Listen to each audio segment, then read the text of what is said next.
Krishnan sir வந்து ரொம்ப நோபலாக வந்து கேட்டார். அப்புறம் நான் வந்து ஸ்ரீகாந்தோடைய கம்பல்ஷனில் அதை ஒத்துக்கிட்டேன். ஆக்சுவலாக நிறைய பேசும்போது என்னை பற்றி நிறையா பேசினாங்க.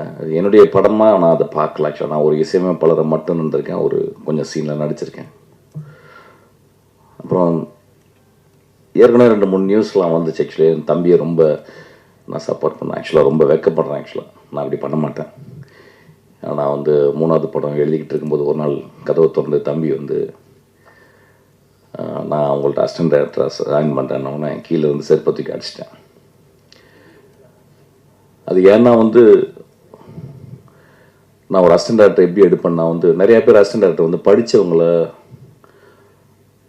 எடுப்பாங்க. நிறைய படிச்சுட்டு நான் நிறைய படிப்பை பற்றி சொல்லுவேன். ஆனால் நான் அசிஸ்டன்ட் டைரக்டர் எடுக்கும்போது ரொம்ப எளிமையாக இருக்கணும்னு பார்ப்பேன், ரொம்ப ஏழையாக இருக்கணும்னு பார்ப்பேன். அப்பா இல்லாத அம்மா இல்லாத அசிஸ்டன்ட் டைரக்டரை அவனை எடுக்கணும்னு பார்ப்பேன். ஆனால் அந்த மாதிரி ஆளுங்களுக்கு தான் ஏதோ சமூகத்துக்கு ஏதோ ஒரு நல்ல கதை சொல்லணுன்ற ஒரு எண்ணம் இருக்கும். அந்த மாதிரி ஆளுக்கு தான் வந்து ஒரு கான்ஸ்டண்ட்டாக வந்து சினிமாவை நேசிக்கக்கூடிய ஒரு திறன் இருக்கும். நம்ம லைஃப்பில் வந்து ட்ராமாவை பற்றி பேசுகிறோம். எனக்கு தெரிஞ்சு ட்ராமா, அவருக்கு ரொம்ப ட்ராமா, சின்ன வயசில் ரொம்ப கஷ்டப்பட்டார், சின்ன வயசில் ரொம்ப பாதிக்கப்பட்டார், சின்ன வயசுல அப்படின்னு சொல்லுவாங்க. என்னை வந்து சின்ன வயசில் யார் பாதிக்கப்பட்டாங்களோ அவங்களால மட்டும்தான் மிகச்சிறந்த செயல்களை செய்ய முடியும். வசதியாக இருந்து எந்த கஷ்டமும் இல்லாதவங்க வந்து எதுவுமே பண்ண முடியாது. ஸோ அந்த ஒரு காரணத்தில் என் தம்பி வந்து என்கிட்ட வந்து அசிஸ்டன்ட் டைரக்டர் கேட்கும்போது வந்து என்னால் வந்து ஒத்துக்க முடியல. நீ கஷ்டப்பட்டு போயிட்டு ஸ்ரீகாந்த் சொன்னார், ரொம்ப இல்லை அவங்க தம்பியை ஏன் சேர்த்துக்கூடாது. ஸோ நான் சொன்னது காரணம் வந்து எந்த காரணத்தை கூட நான் வந்து உனக்கு ஹெல்ப் பண்ணக்கூடாது. நீயா வந்து அதுவும் சினிமா வந்து ஒரு பெரிய கஷ்டமான ஒரு ஒரு அது நோ ரிட்டர்ன் பேத். அதுக்குள்ளே வந்துட்டோம்னா திரும்பி போகவே முடியாது. ஸோ அதுக்கு வந்து பயங்கரமான மனதிடம் வேணும். அதுக்காக போயிட்டு எங்கேயாவது ஒர்க் பண்ணிட்டு வாடா அப்படின்னு சொன்னால் அப்புறம் பார்த்திபன் சார்கிட்ட போய் ஒர்க் பண்ணிட்டு வந்து அப்புறம் 2-3 வருஷம் கழிச்சு அதுக்கப்புறம் நான் சேர்த்துக்கிட்டேன். இன்றைக்கி வரும் நான் வந்து எனக்கு தெரிஞ்சு அவனை வந்து எதுக்குமே இது பண்ணது இல்லை. இந்த படத்தில் கூட ட்ரெயின் படத்தில் கூட வந்து ஒரு முக்கியமான கேரக்டர் வந்து ஜான் விஜய் பண்ண வேண்டிய கேரக்டர். ஆனால் அவனுக்கு டேட் எனக்கு கிடைக்கல. நான் ஷூட்டிங் ஆரம்பிச்சிட்டேன், வேறு வழி இல்லாமல் அப்புறம் என் அசிஸ்டன்ஸ்லாம் சொல்லி சார் அவங்க தம்பி பண்ணுவார் பண்ணுங்க அப்படின்னு சொல்லிட்டு. ஸோ இது ஒரு பெரிய எம்பாரசிங் மூமெண்ட். இந்த மேடையில் வந்து என் தம்பி செஞ்சுருக்க படம் அப்படின்னு சொல்லுது. அவன் வந்து மியூசிக் கேட்கும்போது வந்து நான் அப்போ தான் எங்கள் ஐயாட்ட இருந்து நான் வெளியே வந்த தருணம். ஆக்சுவலி நான் மியூசிக்கில் ரொம்ப சின்சியராக ஈடுபட்டுக்கிட்டே இருக்கேன். அதுவும் இந்த ஒரு 6 வருடம் ஜாஸ்தியாக ஒரு நாளைக்கு 4 ஹவர் 5 ஹவர் ஒர்க் பண்ணிகிட்டே இருக்கேன். ஸோ அப்போ அவன் கேட்கும்போது வந்து நான் சொல்ல முடியல, சரி நான் பண்ணுறேன்டா அப்படின்னு சொன்னேன். அப்படி தான் அந்த படத்தில் நான் நுழைஞ்சேன். ஆக்சுவலாக நான் வந்து ஒரு லாஸ்ட்டாக தான் நான் இருக்கணும்னு பார்க்குறேன். ஆனால் இங்கே இந்த மேடையில் வந்து ரொம்ப ஒரு நடுவில் உட்கார வச்சு ரொம்ப ரொம்ப எம்பாரஸ் பண்ணிட்டாங்க. நான் என் தம்பிகிட்ட சொல்கிறது ஒரே ஒரு விஷயந்தான், இந்த வாழ்க்கையில் வெற்றி அப்படின்றது ஒன்றுமே இல்லை. வெற்றி ஒன்றுமே இல்லைன்னா தோல்வியும் ஒன்றுமே இல்லை. இந்த வாழ்க்கையில் வாழ்ந்துக்கிட்டே இருக்கணும், நடந்து போயிட்டே இருக்கணும். நான் நிறைய பேரை பார்த்துக்கிட்டே இருக்கேன். இதே ரோட்டில் நான் ₹1 இல்லாமல் பஸ்ஸுக்கு காசு இல்லாமல் அப்படியே நடந்து அப்படியே தேனாம்பேட்டு வரைக்கும் நடந்து போயிருக்கேன். இன்றைக்கி ரொம்ப பெருசாக சாதிச்சது மாதிரி நினைக்கவே இல்லை. ஆக்சுவலாக இன்றைக்கும் அதே மாதிரி தான் இருக்கேன். இன்றைக்கி எனக்கு ஒரு புத்தகம் வாங்குறதுக்கு அல்லது ஒரு நல்ல படத்தை பற்றி பேசுகிறதுக்கு யாரோ ஒரு நண்பன் இருந்தால் போதும். இந்த வாழ்க்கையில் வந்து பெருசாக நம்ம வந்து சாதிக்க போகிறோம்னு நினச்சிக்கிருக்கோம். யாருமே சாதிக்க முடியாது. சாதித்தவங்களாம் மிகப்பெரிய மனிதர்களுக்காக. இந்த படத்தில் கிளைமேக்ஸில் ஒரு டயலாக் எழுதியிருக்கேன், ஒரு நல்ல மனிதன் ஒரு சாதாரண மனிதன் தனக்காகவும் தன் குடும்பத்துக்காகவும் வாழ்கிறான், ஒரு நல்ல மனிதன் அடுத்தவர்களுக்காக இந்த உலகத்துக்காக வாழ்கிறான் அப்படின்றது. அது ரொம்ப கம்மி பேர் தான் பண்ண முடியும். ஆக்சுவலாக ரொம்ப கம்மி பேர் தான் பண்ண முடியும். நம்மளாம் பண்ண முடியுமான்னு தெரியல ஆக்சுவலாக. ஸோ அதனால தான் தம்பிகிட்ட சொல்லுவேன், இந்த மேடையில் நான் ஆரம்பிக்கும் அதான் சொல்கிறேன், இந்த படத்தினுடைய வெற்றியோ தோல்வியே கிடையாது. ஒரு படம் நீ ஜென்யூனாக நீ பண்ணியிருந்தேன்னா அது என் தம்பிக்கு இல்லை, என் அசிஸ்டன்ட் டைரக்டர் இருக்க எல்லாருக்குமே அதான் சொல்லுவேன். ஏதோ ஒரு வகையில் சினிமா வந்து ஒரு பெரிய அழுத்தத்தை கொடுக்குது, ஓட்டப்பந்தயம் மாதிரி ஆயிடுது. என் அசிஸ்டன்ட் டைரக்டர் தான் சொல்லுவேன், ஓட்டப்பந்தயம் இல்லை சினிமா. நீ 10 வருஷம் 15 வருஷம் நீ வந்து படம் பண்ணாமல் கூட நான் ஒரு படம் பண்ணும்போது அந்த படம் வந்து எவ்வளோ ஒழுக்கமாக இருக்கு. அந்த படத்துக்குள்ள கேளிக்கைகள், அந்த படத்துக்குள்ள இன்ட்ரெஸ்டிங்கான விஷயங்கள் எல்லாமே நீ பண்ண அந்த படம் ஏதோ ஒரு வகையில் ஒரு இமேஜோ ஒரு சீனோ அது வந்து மனசில் தச்சுக்கிட்டே இருக்கணும். அதை வந்து ட்ரை பண்ண அப்படின்னா அதை இந்த படத்தில் ட்ரை பண்ணியிருக்கான்னு நான் நினைக்கிறேன் ஆக்சுவலாக. ஸோ இந்த படத்தை பற்றி நான் வந்து பெருசாக நான் பேச போகிறதில்ல. இந்த படத்துக்கு வந்து முதல்ல இதை ப்ரொடியூஸ் பண்ண வந்த ராதாகிருஷ்ணன் சாருக்கு ரொம்ப நன்றி. அதுக்கப்புறம் அந்த படத்தை முழுக்க தோல் மேலே போட்டுக்கிட்டு சுமந்த திரு ஹரி அவருக்கு நன்றி. பூர்ணா, நான் விதார்த்தெலாம் பேசிட்டு அதுக்கப்புறம் பேசுகிறேன். விதார்த் வந்து நான் நீங்கள் பார்த்தோன்னு சொன்னேன். விதார்த்தம் வந்து என்ன பண்ணுறீங்க, நீ ஒரு 50 வருஷம் சினிமாவில் இருப்ப விருதா. ஏன்னா இப்போ சினிமா இல்லைன்னா விதார்த் செத்து போய்டும். அந்த மாதிரி தான் அவன் சினிமாக்குள்ளேயே உழண்டு. நான் ஆக்சுவலாக படம் பண்ண வேண்டியது ஏதோ மிஸ் ஆயிடுச்சு. ஆக்சுவலாக ரொம்ப சின்சியரான ஒரு ஆக்டர், ரொம்ப நல்ல பையன், ரொம்ப எளிமையாக பழகக்கூடிய பையன். சில பேருக்கு, சில நடிகர்களுக்கு வந்து மூஞ்சியில் லேண்ட்ஸ்கேப் இருக்கும். ஒரு தமிழ் லேண்ட்ஸ்கேப்பை வந்து இப்போ விஜய் சேதுபதி பார்த்தீங்கன்னா மூஞ்சி, நான் நேற்று தான் அந்த விஷயத்தை பார்த்தேன். நான் க்ளோஸ்அப்பில் பார்க்கும்போது, நான் க்ளோஸ்அப் போக மாட்டேன், நான் தூரத்தில் வந்து பார்க்கும்போது விஜய் சேதுபதிக்கு ஒரு தமிழ் லேண்ட்ஸ்கேப் இருக்குது. அந்த மாதிரி லேண்ட்ஸ்கேப் கொண்ட ஒரு மனிதன் தான் வந்து விதார்த். ஒரு கைத்தட்டுமே, ரொம்ப போர் அடிக்குது, அப்படியே அமைதியாக என்னமோ ஆஸ்பத்திரியில் உட்காந்துருக்க மாதிரி போய்கிட்டு இருக்கு. ரொம்ப வெகு சிலர் ஆக்டர்ஸ் தான் அந்த மாதிரி ஒரு லேண்ட்ஸ்கேப் இருக்கும். அந்த மாதிரி ஒரு லேண்ட்ஸ்கேப் கொண்ட ஒரு மனிதன் உழைச்சிக்கிட்டே இருக்கான். உழைச்சிக்கிட்டே இருக்கணும் விதார்த். நானும் அதுதான் பண்ணிக்கிட்டு இருக்கேன். எனக்கு பெரிய வெற்றிகள் தேவையில்லை, பெரிய பணம் தேவையில்லை, பெரிய புகழ் தேவையில்லை. நான் 365 நாளும் வேலை செய்கிறதுக்கு எனக்கு ஒரு சின்ன ஒரு படம் இருந்தால் போதும்னு நினைக்கிறேன். அதுக்கப்புறம் வந்து அருண் ரொம்ப ஸ்மார்ட்டான பையன். நம்ம பேசுறதுக்கு முந்தையே பேச ஆரம்பிச்சிடுவான்.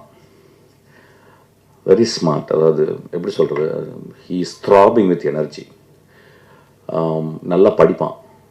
இப்போ வந்து ஜெனரல் நாட்டம் சொன்னால் ரொம்ப நாள் என்ன பண்ணா சொன்னால் வந்து ஜெனரல் நாட்டம் வந்து படிக்கலாம். ஏற்கனவே படித்தோம், திரும்பி படுறா அப்படின்னு அது படிக்கலாம். ஒரு ஆக்டர் வந்து ஒரு ஜெனரல் ஆட்டோ மோட்டர் சைக்கிள் படிக்கிறது வந்து ரொம்ப ரேர் அப்படின்னு நினைக்கிறேன் ஆக்சுவலாக. அதை படித்து வந்து ரொம்ப சின்சியராக டிஸ்கஸ் பண்ணுவான். ஸோ இஸ் அ வெரி ஒரு ரொம்ப இன்டெலிஜென்ட்டான ஒரு ஆக்டர் ஆக்சுவலி. அப்புறம் ஆக்டிங்கும் ரொம்ப சின்சியராக பண்ணுறான். அந்த படத்தில் அவன் கூட ஒர்க் பண்ணி பார்த்தேன். தம்பி தான் வந்து ரெக்கமெண்ட் பண்ண, நல்ல பையனை அப்படின்னு சொன்னேன். என்னடா சொல்கிறேன், தெலுங்குலேருந்து வந்து இல்லை, நான் தமிழ் பையனை, நம்ம வீட்டில் பக்கத்துலேயே இருந்த பையனை அப்படின்னு சொன்னான். அப்புறம் அவன் பெர்ஃபார்மன்ஸ் பார்த்து எனக்கு ரொம்ப பிடிச்சிச்சு. இந்த படத்தில் ஒரு முக்கியமான கேரக்டர் ட்ரெயினில் பண்ணுறான் ஆக்சுவலாக. நல்ல கேரக்டர் அவனுக்கு ஒரு எழுதியிருக்கேன் ஆக்சுவலாக. ஒரு சின்ன கேரக்டர் தான், ரொம்ப பியூட்டிஃபுல்லான கேரக்டர். அதுக்கப்புறம் கார்த்திக், சினிமாட்டோகிராஃபர் கார்த்திக், ரொம்ப படித்த பையன், ரொம்ப படித்த பையன், ரொம்ப இன்டலெக்சுவலாக ஒரு சினிமா பார்க்குற பையன். குதிரைவால்லாம் பண்ண ஒரு பையன். அவன் போனவுடனே கதை, எனக்கு என்ன மாதிரி கதை நீங்கள் அப்படின்னு சொல்லி கேட்பான். ஆக்சுவலாக எந்த கதையும் அப்படி ஒத்துக்கிற ஒரு சினிமாட்டோகிராஃபர் கிடையாது ஆக்சுவலாக. என்கிட்ட வரும் கூட ரொம்ப, சார் நான் நீங்கள் எப்போயாவது நீங்கள் படம் பண்ணும்போது நான் இந்த படத்துக்கு நான் நல்லது ஜஸ்டிஸ் பண்ணுவேன் அப்படின்னு சொன்னால் எனக்கு கூப்பிடுங்க சார் சொன்னால் ஒரு ரொம்ப ரொம்ப மேன்மையான ஒரு பையன். இந்த படத்தில் வந்து நல்லா பண்ணியிருக்கான். ஆர்ட் டைரக்டர், ரொம்ப கஷ்டமான ஒர்க். ஆர்ட் டைரக்டர் பின்னாலே இருக்கணும் ஆக்சுவலாக, அது யாரும் பார்க்க மாட்டோம். ஆனால் ரொம்ப செழுமையாக, ரொம்ப அழகாக, சிம்பிளாக பண்ணியிருக்கான். அந்த படத்தினுடைய எடிட்டரு. அதுக்கப்புறம் சேகர், எதுக்கு வந்து காலில் விழுந்தாலும் தெரியல ஆக்சுவலாக. நிறைய பேர் என்ன தியாகி மாதிரி ஆகிட்டாங்க ஆக்சுவலாக. நான் பார்க்கும்போது என்னமோ வாயிலெலாம் கட்டி ரொம்ப செத்து போன மாதிரி உட்காந்துருந்தேன் ஆக்சுவலாக. காலிலெலாம் வந்து விழுந்தாங்க. காலில் விழுந்து வயசாயிருது ஆக்சுவலாக. நான் சாதாரணமாக வயசாகாது, இப்போ காலில் விழுந்து வயசாயிருது ஆக்சுவலாக. எனக்கு தெரியும், ஒரு 16-18 வருஷமாக எனக்கு தெரியும். சித்திரம்பேசிலேருந்து என் கூடவே இருக்கிறான் ஆக்சுவலாக. ஓடிக்கிட்டே இருக்கான். அப்படி அப்படியே ஓடி ஓடி ஓடி ஓடி ஓடி இன்றைக்கி வந்து ஒரு ஒரு ஒரு ப்ரொடியூசர் லெவலுக்கு வந்துட்டான் ஆக்சுவலாக. சீக்கிரம் என் படத்தையும் பண்ணிடுவ போலடா நீ. ஆமாம், ரொம்ப எளிமையான பையன், ரொம்ப அன்பான பையன், ரொம்ப தன்மையான பையன். அதாவது ஒரு என் குடும்பத்தை சேர்ந்தவன் தான். ஓடி வருவான் அப்படி எதுக்கு அந்த மாதிரி பையன். அதுக்கப்புறம் ஸ்ரீகாந்த், ஒரு சினிமாவில் 30 வருஷம் நட்பு இருக்குமா அப்படின்னா டவுட் தான். பெரிய பெரிய நட்பெல்லாம் இருந்திருக்கு, பிரிஞ்சிருக்கு ஒரு காலகட்டத்தில்.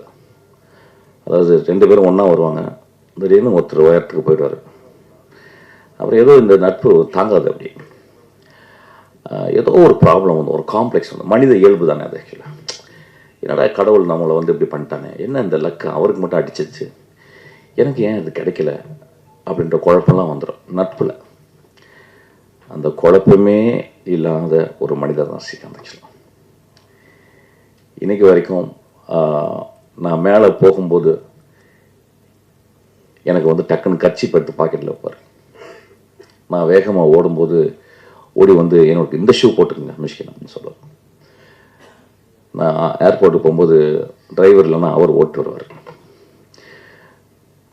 நான் சித்திரம் பேசுறி ஆரம்பிக்கும் போது நான் இரவுகளில் உட்காந்து நான் வந்து எழுதிக்கிட்டே இருப்பேன். நான் வந்து ஒரு இரவு பறவை. அப்போ ஒரு மூலையில் உட்காந்துட்டு அவர் எனக்காக டீ போட்டு கொடுத்துட்டே இருப்பார். என் லைஃப்பில் மறக்க முடியாத ஒரு நண்பர் ஆக்சுவலி. நான் அவரை பற்றி எங்கேயுமே பேசலை ஆக்சுவலி. என்னை ஏன் பேசலைன்னா வந்து அது அப்படியே இருக்கணும்னு ஆசைப்பட்றேன். இன்னைக்கு வரைக்கும் எனக்கு பின்னாடியே இருந்துக்கிட்டு எனக்காக வேலை செஞ்சுக்கிட்டே இருக்கார் ஆக்சுவலி. என் தம்பி வேலை செஞ்சதில்லை, எங்கள் அப்பா அம்மா எனக்கு ஹெல்ப் பண்ணதில்லை. ஆனால் எனக்காக அவங்க குடும்பத்தை கூட பார்க்காம எனக்காக என் மகளை பார்த்து கொண்டு, என் மகள்கிட்ட பேசுறது கூட எனக்கு டைம் கிடையாது. என் மகளுக்கு இன்றைக்கெல்லாம் காசு நேரத்தெல்லாம் போய் காசு அனுப்பினார் ஆக்சுவலாக. ஸோ என்னை எப்பொழுதுமே நேசிக்கணும். என்னை என் வாழ்க்கையில் என்ன பெருசாக சாதித்தேன் அப்படின்னா, நான் சாகும்போது ஸ்ரீகாந்த் என் கூட இருப்பார்.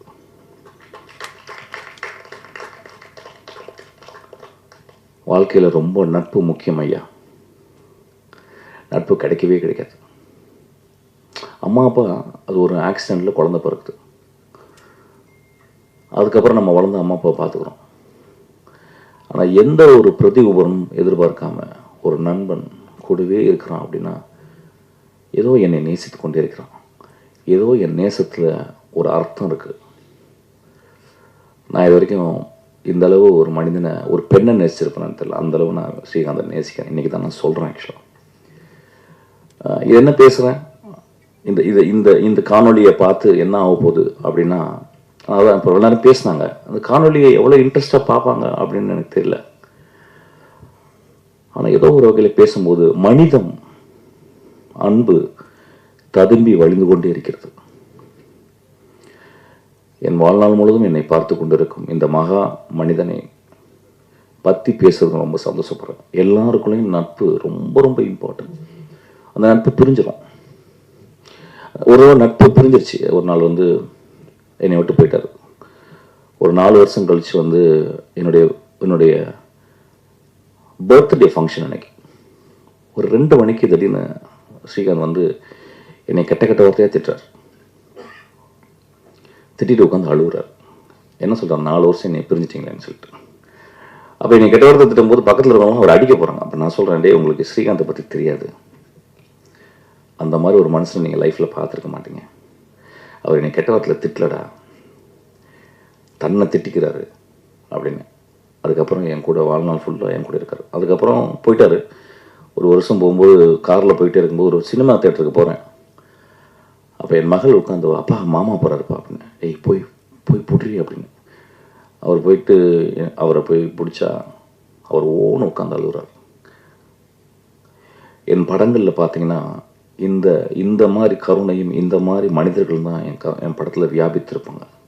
இந்த மாதிரி மனிதரை பற்றி தான் எழுதணும்னு நினைக்கிறேன் ஆக்சுவலாக. ஸோ அந்த மாதிரி ஒரு ஸ்ரீகாந்த் மேடையில் வந்ததே கிடையாது இது வரைக்கும். நான் வந்து 30 வருஷமாக 23 வருஷமாக நான் மேடையில் இருக்கேன். ஒரு மேடையில் கூட ஸ்ரீகாந்த் வந்ததே கிடையாது. இந்த மேடையில் எப்படியோ ஏற்றப்பட்டுட்டார். அதனால் நான் ஸ்ரீகாந்த் எனக்கு என்ன பேசுறதுன்னு தெரில. பேசிக்கலாம், நான் ரொம்ப பெரிய யோசிக்க மாட்டேன் என்ன பேசணும். ஓகே, நீ நட்பை பற்றி பேசணும்னு நான் பேசுகிறேன். அதுக்கப்புறம் வந்து பூர்ணாவின் குழந்தைய இன்னைக்கு பார்க்கும்போது எனக்கு வந்து I was very mood actually. அந்த குழந்தைய காலை நான் தலையில் எடுத்து வச்சுக்கலாம். பூர்ணாவை காலில் நான் தலையில் எடுத்து வச்சுக்கலாம். அந்தளவு ரொம்ப நோபனாலும் ஒரு பெண் ஆக்சுவலாக. வாழ்நாளில் ஒரு 10 பேரை நம்ம சந்திப்போம். ஒரு 100 வருஷம் நம்ம வாழ்ந்தோம்னா எனக்கு தெரிஞ்ச ஒரு 10 பேர் சந்திப்போம். அதுவும் பெண்களில் ஒரு 3 பேர் சந்திப்போம். அம்மா, தங்கச்சி, மனைவி, அதெல்லாம் தனி, மகள். அதுக்கப்புறம் வேற ஒரு மனுஷி ஒருத்தி வருவோம். அந்த மனுஷி வந்து நம்ம வாழ்க்கையில் வந்து ரொம்ப அன்பை கொடுப்போம். பூர்ணா அவ்வளோ அன்பு எனக்கு கொடுத்துருக்கான். நான் பூர்ணா பார்க்கும்போதெல்லாம் அப்படியே ஆச்சரியப்படும். ஐயோ இவ வயிற்றுல அடுத்த வருஷம் பிறக்கணும், அடுத்த ஜென்மத்தில் இவ தான் எனக்கு அம்மாவாக இருக்கணும். அவ்வளோ நல்லவர்.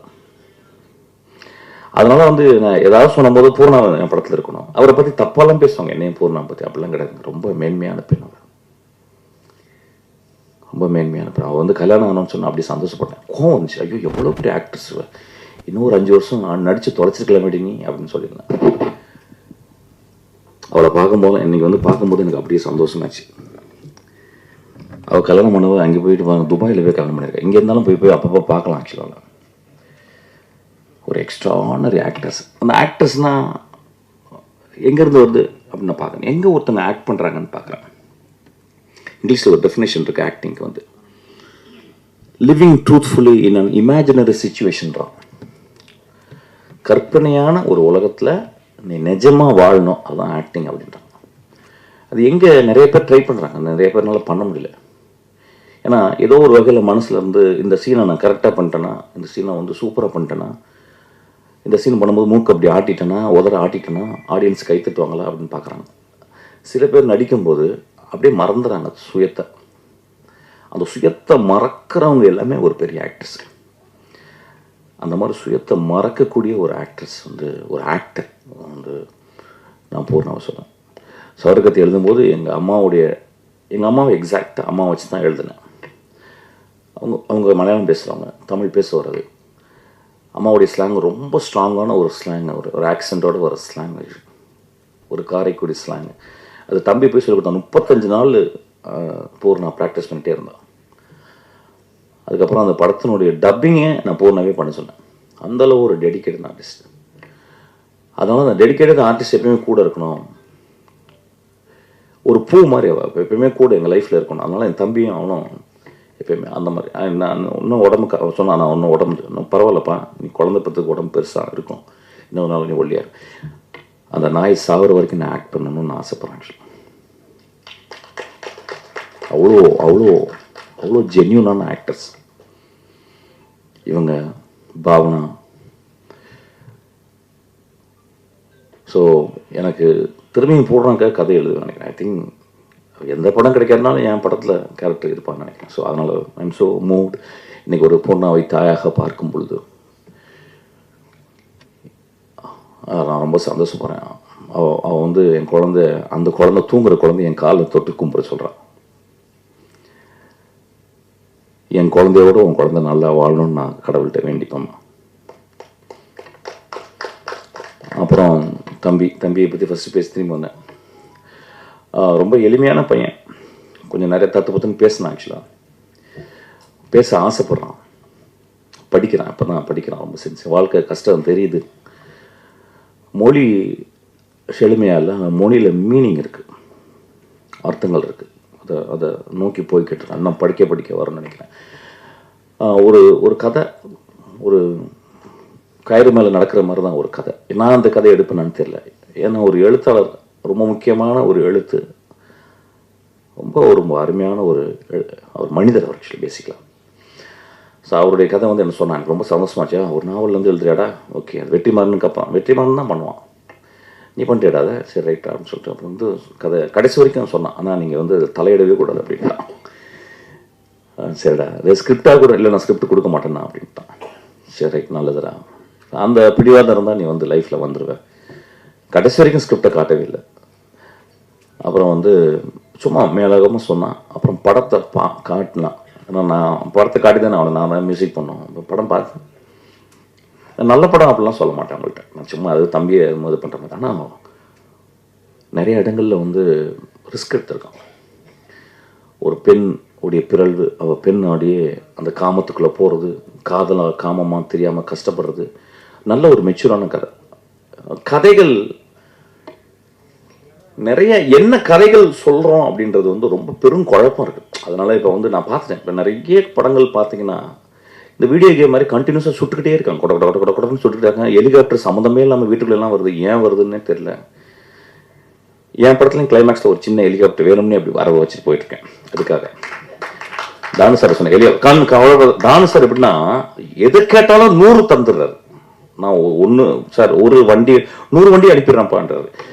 நான் ஹெலிகாப்டர் சும்மா சொன்னேன். உடனே வந்துட்டு அவர் ஹெலிகாப்டர் கொண்டாந்தனப்பான்னு போயிட்டார். சார் இல்லை சார், நான் வேணும்னே என் படத்தில் தூரத்தில் ஒரு ஹெலிகாப்டர் வர மாதிரி காட்ட போகிறேன் சார் அப்படின்னு நான் சொல்லியிருக்கேன் ஆக்சுவலாக.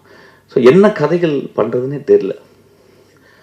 அப்புறம் இந்த பையன் என்னங்க புரியல 10 நிமிஷமா. அப்புறம் இவன் வந்து ஒரு கதை, ஒரு ஒழுக்கம், ஒரு நியாயம் அதில் இருக்கு.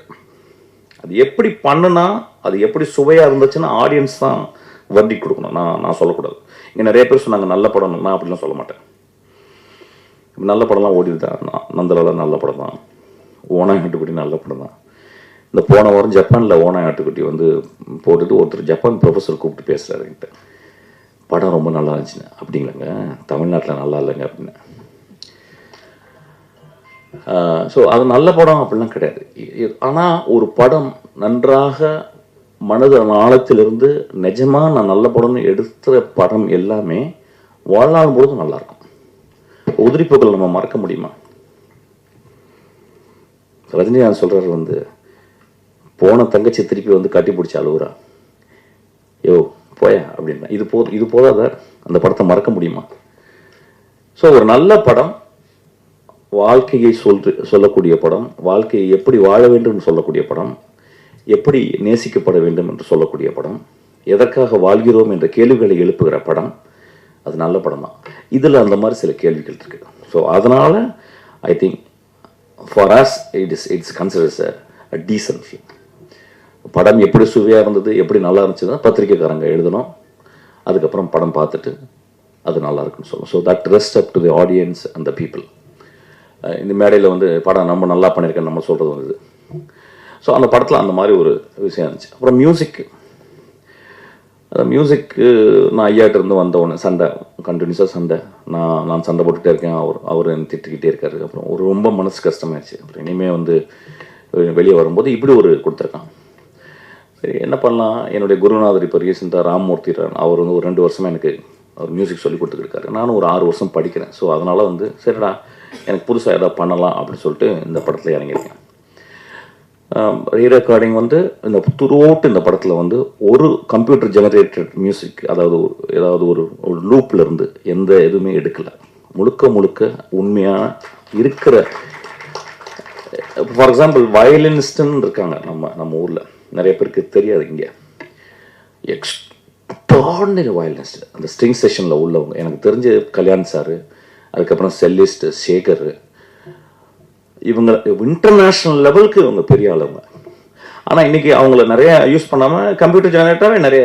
ஆனால் இந்த படத்தில் அப்படி இல்லாமல் முழுக்க ஒரு லைவ் இன்ஸ்ட்ருமெண்ட்லேயே பண்ணணும்னு சொல்லிட்டு நான் பண்ணியிருக்கேன் ஆக்சுவலாக. அப்புறம் ஒரு பரவாயில்லாமல் பண்ணியிருக்கேன். ஒரு 36 மார்க்குக்கு ஒரு ரீரெக்கார்டிங் பண்ணியிருக்கேன்.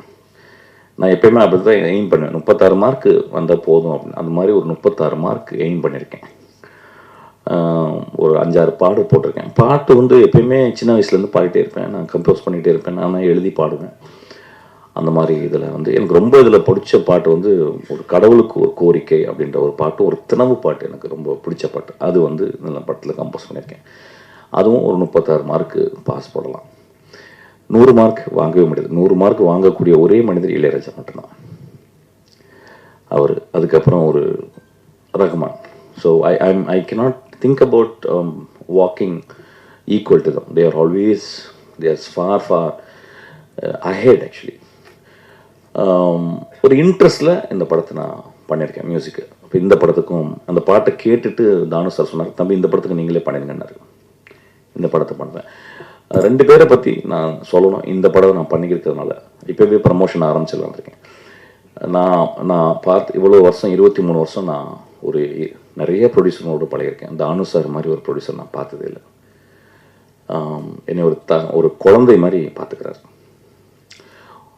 யூஸ்வலாக எந்த ப்ரொடியூசரும் எனக்கு பிடிக்காது ஆக்சுவலாக. நான் ஒர்க் பண்ண ப்ரொடியூசர்லாம் நான் ரொம்ப மோசமானவன் அப்படின்னு சொல்லுவாங்க. நிறைய செலவு பண்ணுறேன் அப்படின்னாங்க.